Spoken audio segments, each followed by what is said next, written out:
السلام علیکم. یا میرے پیچھے ایک بلڈنگ دیکھ رہے ہوں گے. یہ بالکل جو ٹوٹی پھوٹی ڈسفنکشنل ہے, ونڈوز بھی ٹوٹی ہوئی ہیں, چھت بھی تقریباً ختم ہے. تو یہ بالکل پرائم لوکیشن کے اوپر ہے. اس کے پیچھے یونیورسٹی ہے اور یہ ساتھ ہی سٹی سینٹر ہے. لیکن اس کو گرا کے دوسری بلڈنگ کیوں نہیں بنا رہے, یہ میں آپ کو بتاتا ہوں. یہ میں گاڑی میں بیٹھ کے بتاتا ہوں. یہاں پہ دوسرا شور آ رہا ہے ٹریفک کا. اسی طرح یہ بلڈنگ دیکھیں, یہ نئی بلڈنگ بنی ہے, سرجیکل سینٹر ہے یہ, جو کہ 20 ملین پاؤنڈ سے یہ بنا ہے.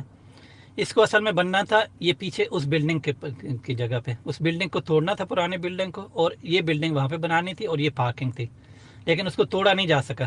اس طرح کی بلڈنگ کو نہ گرانے کی ایک سب سے بڑی وجہ یہ ہے کہ ایسبیسٹوز ایک سبسٹنس ہوتا ہے, جو کہ ریشے دار ایک سبسٹنس ہوتا ہے. وہ ان کے اندر موجود ہوتا ہے بلڈنگس کے اندر, ان کی دیواروں میں, چھتوں میں, پائپس کے اندر.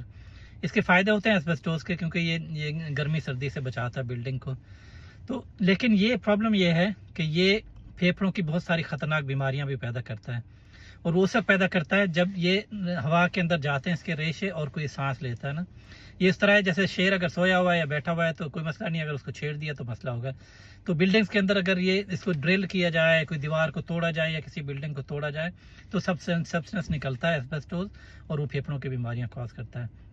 یہ پھیپھڑوں کا کینسر کرتا ہے, اور یہ پھیپھڑوں کے اندر سکارنگ پیدا کرتا ہے, جس سے پھیپھڑے سخت ہو جاتے ہیں اور وہ سانس لینا مشکل ہو جاتا ہے. WHO کی رپورٹ کے مطابق ہر سال تقریباً 2 لاکھ لوگ ان کی اموات ہو جاتی ہے, اور اس کی وجہ ہوتی ہے ایسبیسٹوز کے انہیلیشن. اب برطانیہ کے اندر یہ بین ہو چکا ہے. برطانیہ میں 1999 سے 1999 سے یہ بین ہو چکا ہے. کوئی دنیا کے 50 سے زیادہ ممالک ہیں جہاں پہ یہ بین ہے, یہ استعمال نہیں ہو سکتا ایسبیسٹوز. لیکن چونکہ یہ پرانی بلڈنگز ہیں, اب وہ پہلے سے استعمال ہوا ہے, تو جب بلڈنگ کو توڑنا ہوتا ہے یا کسی دیوار کو بھی توڑنا ہو یا ایون ڈرلنگ بھی کرنی ہو, تو یہاں پہ قانون ہے کہ وہ کمپنیاں آتی ہیں, وہ سروے کرتی ہیں اور وہ بتاتی ہیں کہ ایسبیسٹوز کتنا ہے. اور پھر ان کو ایسبیسٹوز کو نکالنے کے لیے, اس کو صحیح طرح سے توڑنے کے لیے سیفلی, اس کے لیے بھی یہ کمپنیاں اسپیشلائز کمپنیاں جن کو ہائر کرنا پڑتا ہے, اور وہ بہت زیادہ پیسے لیتی ہیں, لاکھوں پاؤنڈز لیتی ہیں اس طرح کی بلڈنگ کا, اس کو توڑنے کے لیے یا اس کا ایسبیسٹوز ریموول کے لیے. لیکن بدقسمتی سے ہمارے ملکوں میں, پاکستان میں, انڈیا میں, بنگلہ دیش ہے, جو بھی ساؤتھ ایشیا کے ملک ہیں, وہاں پہ ایسبیسٹوز ابھی بھی استعمال ہو رہا ہے.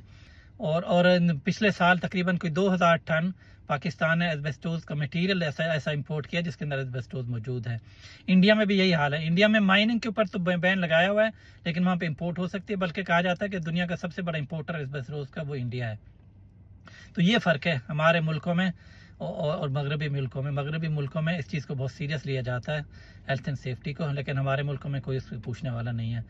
اللہ تعالیٰ سب کو محفوظ رکھے, اپنا خیال رکھیں, اپنے ارد گرد کے لوگوں کا خیال رکھیں. السلام علیکم ورحمۃ اللہ وبرکاتہ.